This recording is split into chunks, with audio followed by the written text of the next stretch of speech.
In 2007, a task force was appointed and did present a report for the development of technical vocational education in all schools. At the time, we saw it to be very, very important, and I think today it is even more important, because from where I sit as a contractor, you have people who leave from primary school, go to university, become an engineer, and don't know what a steel rod is. They can't tell. Technical vocational institutes or subjects at school, it will be holistic. It will deal with from the hairdresser to the builder. Skills, industrial skills, every skill.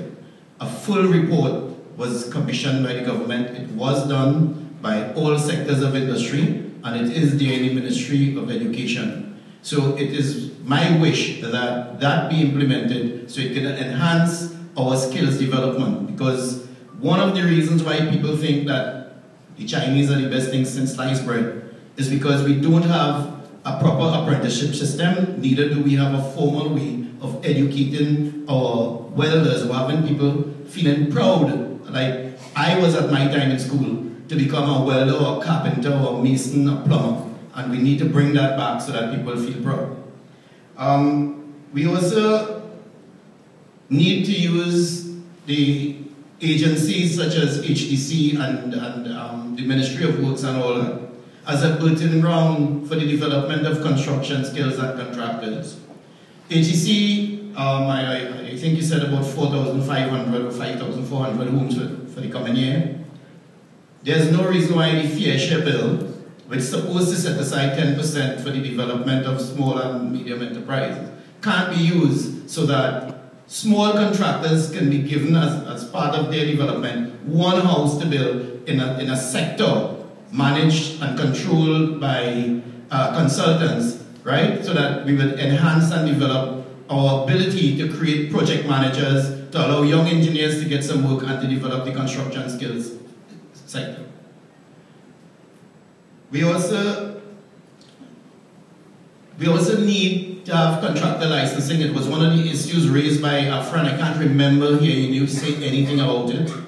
But contractor licensing is one of the key things in dealing with the many trade agreements you all have been signing.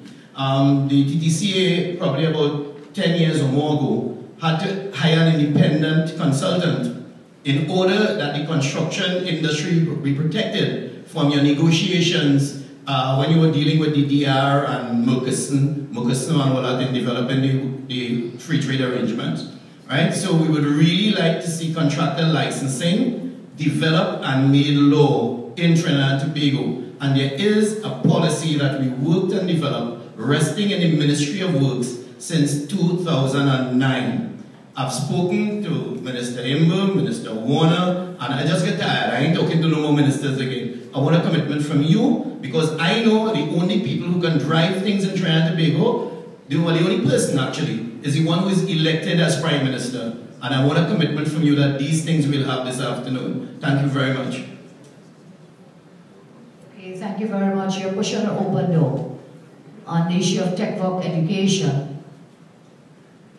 It was my government that opened the gate to allow students who were involved in TechVoc education getting the gate benefits as well. Previously, it was only for students in the academia, in UWI and so on, doing academic training. So with TechVoc education, I'm saying we have opened the gate to allow them to get the benefits of the gate. Secondly, there are numerous programs. You don't want to hear dressers and welders and plumbers. I don't have the listing in front of me, but there are numerous programs throughout Trinidad and Tobago with the NESC centers, with the MIC centers, through the YTEP, through the UTT, numerous programs. And people are being given a stipend to attend to go to these TechVoc training programs. One of my officers told me, he said, Prime Minister, he said, when I was going to school, I went to learn a trade. But these young people don't even want to go to learn the trade, even though you're paying them to go to learn the trade. And that is something we have to work on, the motivation. But TechVoc education has been widely offered across Trinidad and Tobago at this time. And I'm saying you would be given stipends to attend the TechVoc training. In addition, we have established something we call workforce assessment centers, where it is that persons may have a skill, but they do not have certification. That person could be a great plumber, a great carpenter, a great whatever electrician, but has no certificate. And in today's world, you go somewhere for a job, they want to see people, they want to see certificate. And so we have set up workforce assessment centers throughout the country where a person can go in and be assessed. And should they come up to par, they'll be given the certificate, the plumber, the carpenter, the welder, all these other skills. If they do not come up to par, they'll be offered training, again at a stipend rate, be offered training, and at the end of that training, they'll be assessed again. So you're pushing an open door with the TechVoc, and I'm telling you, there's so much happening in that arena in this country at this time. With respect to the fair share, you mentioned, for example, the JCC, and asked Ms. John right away. She says that is happening right now, where small contractors are given 1 house to build or 5 houses to build. That is already happening where you have the other contractors.